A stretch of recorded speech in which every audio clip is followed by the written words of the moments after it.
There is a really cool trend that's going on right now. Ever since the reveal of the 2xKO name, people crawled out from beneath their rocks and they started making wish lists for what champions they would like to see in this game. So of course, we're not doing that. Instead, I'd like to focus on something more lore-focused that could appear in 2xKO. And after seeing how much attention Riot is actually giving this, it shouldn't be a surprise that we're gonna talk about arenas.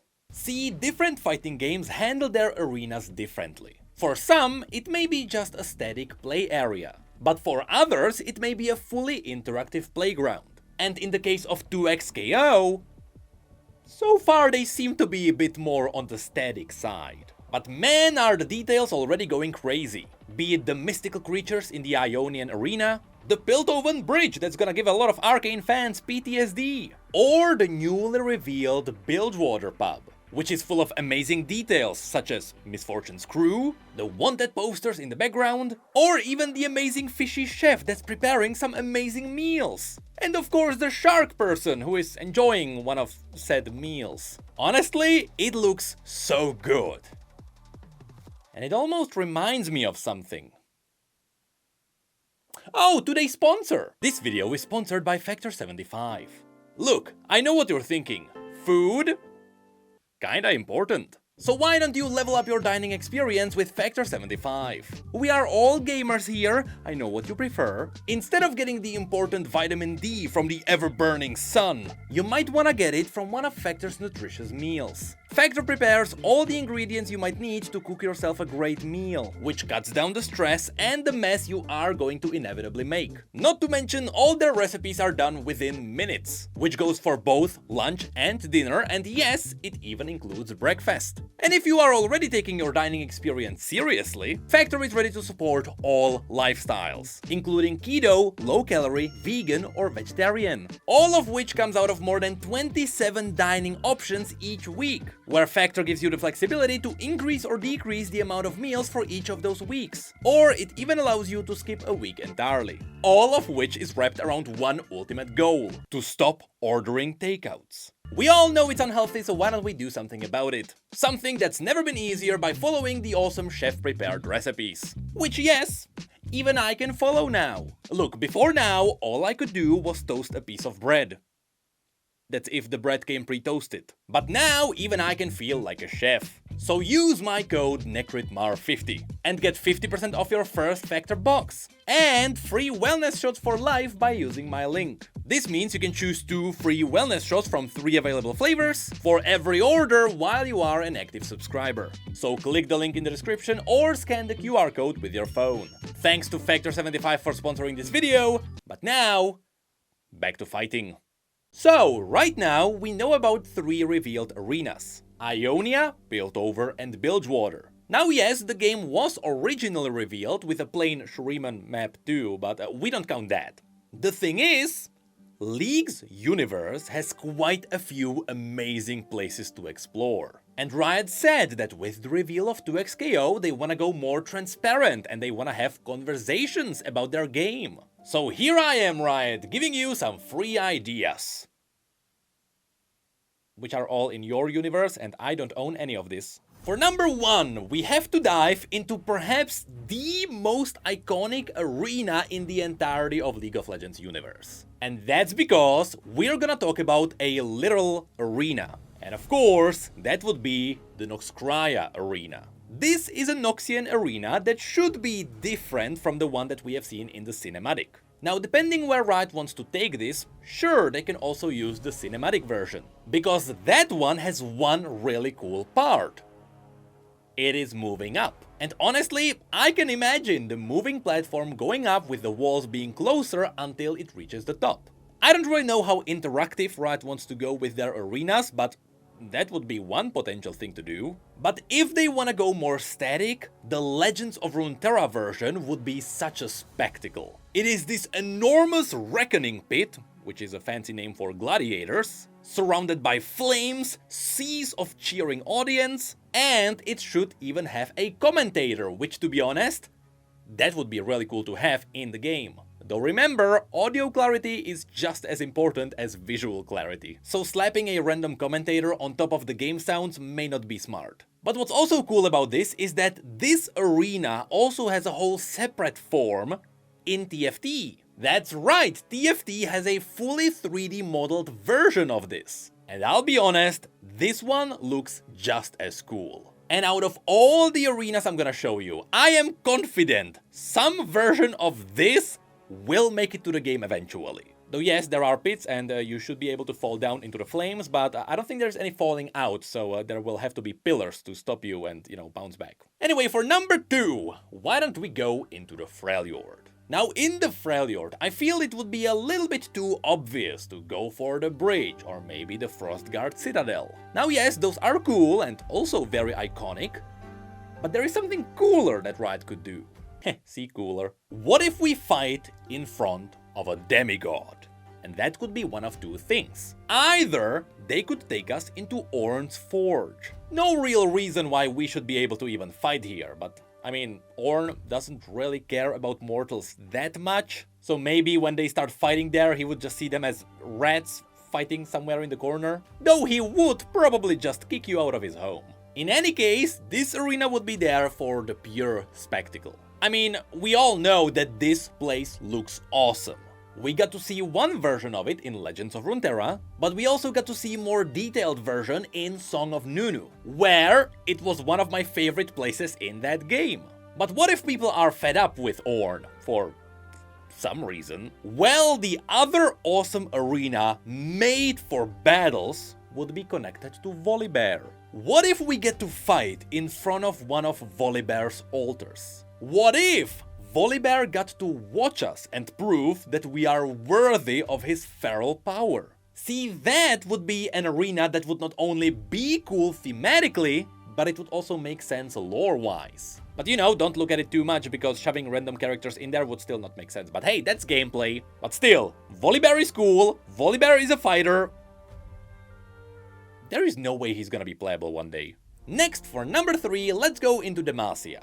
Demacia has a lot of places which are iconic, albeit quite empty. But a place I would like to see is one of the Demacian duelist arenas. See, it is also a very simple one. Perhaps it would be just a green lush field with a few tents in the back.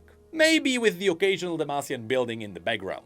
But we have seen similar places in some of the cinematics, as well as in the background of all the House Laror cards. Because of course, that is a house full of duelists, such as Fiora. Alternatively, when it comes to Demacia, you could go for something like the Grand Plaza. But even more than that, I would actually really like to see the training grounds of the Dauntless Vanguard. See, in the different books, we got to see what the camps of the Dauntless Vanguard look like. And honestly, it would be really cool to have a fight in the middle of all the drunk Demacians. Or you know what, just throw us in the middle of the Petricite Forest. Maybe Arise will be there. Next, for number 4.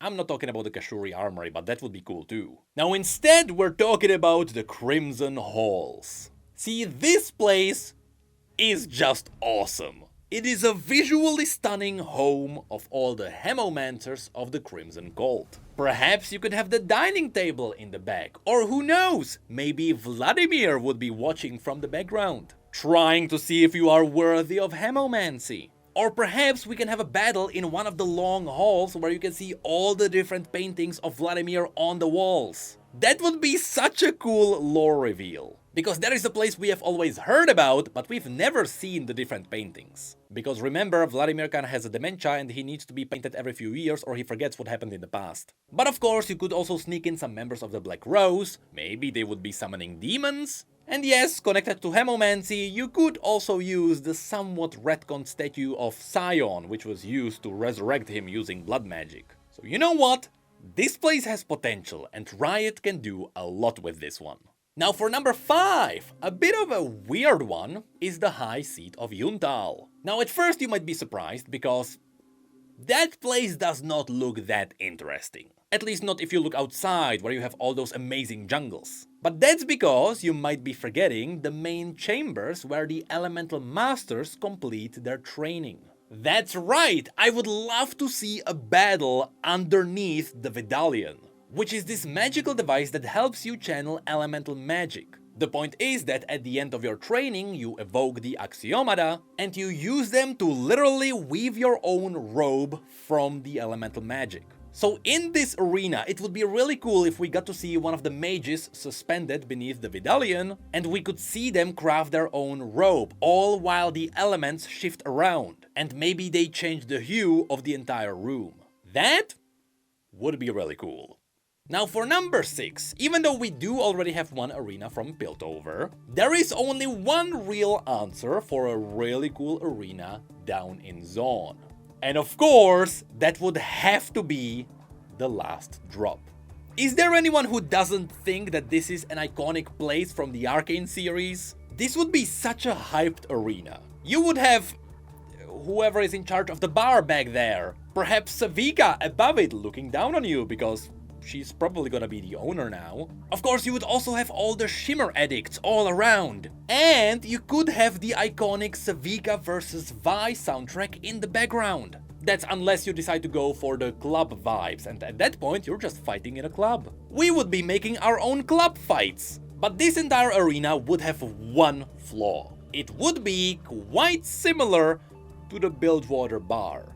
That is, unless we get to fight outside the last drop. Perhaps that is a bit more of an iconic shot. But if not, if Riot decides to go elsewhere, just give us Jace's shop. Most people would enjoy staring at shirtless Jace anyway. Next, for number 7, let's talk about the Vaults of Helya.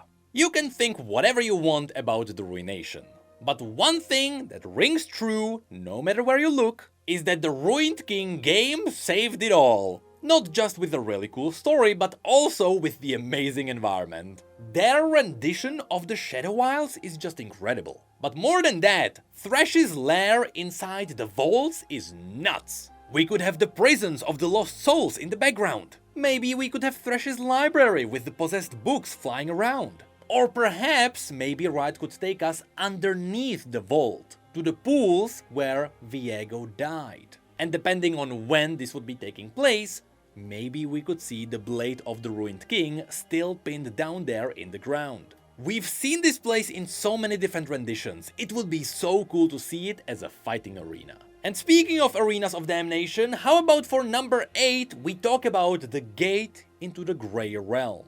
See, this is a very recent place that was added into the universe. Obviously, some of you will know that this takes place underneath Noxus. In theory, it should be a different place from where LeBlanc banished Mordekaiser in the Death Realm, because there she should also have Mordekaiser's old armor suspended in the air. But Legends of Runeterra showed us what I believe to be a different place. One that LeBlanc may not entirely know about. And it's one where Mordekaiser's cultists are trying to prepare the realm of the living for his comeback. Of course, while these halls look cool and you could have the eerie blue light all around, it would be also cool if Riot took us directly into the Grey Realm. Which ironically is not really grey, it's mostly blue. And you could have Mordekaiser sitting back there on his throne, judging you. But I kinda like the area before the gate a bit more. It does look more sinister and mysterious, and you could have all the cultists around cheering on because one of you is gonna be a blood sacrifice to power up the portal. But enough about death. Next, for number 9, let's talk about Oshravazon. This one is very simple. While, yes, I would like to see your classic Shuriman arena, maybe with the sun disk in the background, or maybe it's gonna be a fighting pit for Renekton's followers. Or how about fighting in some of the iconic markets? Well, you could also use Shurima to link a lot of stories together and use Oshravazon as one of the more interesting places in this universe. You see, Oshravazon was a city that was right on the edge of the Shuriman Empire. It tried to be independent because it was a trade city, and it worshipped the spirit of the wind, which we now know as Jaina. But when Azir came to power and he became the only icon anyone could worship, all the statues of all the other idols, including Jaina, had to be taken down. The catch is, many years later, Oshravazon became Piltover and Zaun. with the ruins of the old city still being there beneath everything else. And we have seen bits of these ruins through Ezreal's story. Not to mention that in Legends of Runeterra, Jaina got her own cards which also expanded on this. And I'll be honest, out of all the Shuriman places, this would be really unique. Although I do agree, it wouldn't be nearly as iconic, especially if you don't have the giant disc in the background. So you know what, the classic desert with disc would be a nice loop to the very beginnings, I guess. But of course, all of this takes us to the last arena.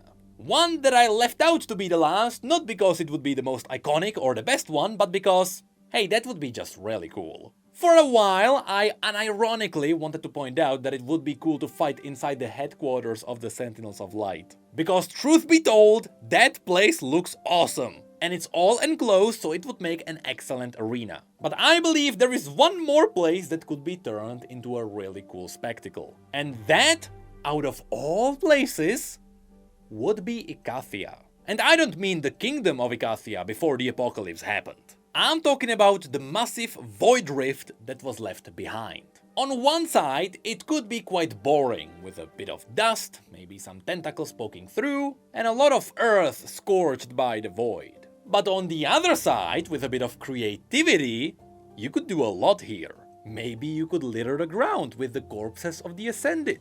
Perhaps you could sprinkle in some Darkin references. Or perhaps we may be fighting in front of a void rift, with all the void spawns crawling out and maybe the eye of a watcher peeking out. With that mentioned, it would be also really cool to fight in the Holding Abyss. Yeah, what if we fight in front of the prison of one of the Frozen Watchers? Because why shouldn't we enjoy some extra dread as we are beaten by an unstoppable combo from Echo? But there you have it, 10 places which I would like to see in 2x KO. Honestly, there is so many more places that I could bring up. And who knows, maybe I'll talk about them in the future, because I had so much fun to talk about a fun topic. I didn't have to cover the news, I just had fun. What is this feeling? Also, let me know if you'd like me to talk about all the different champions that I would like to see in this game. Because again, that trend is pretty cool right now. And I find it fun to talk about hypothetical scenarios. And you know what? This does count as a transparent conversation for Riot, which Riot asked for, they did it. And in this case, I would be totally happy if Riot took one of my suggestions and just ran with it. Though I will have to say that perhaps arenas are gonna be secondary. I wouldn't be surprised if at the beginning Riot is just gonna focus on balancing, obviously, but also shoving in more champions before things start to break. And of course, remember that this is a fighting game purely focused on gameplay, which means that there are gonna be some massive champions that got shrunk down again, right?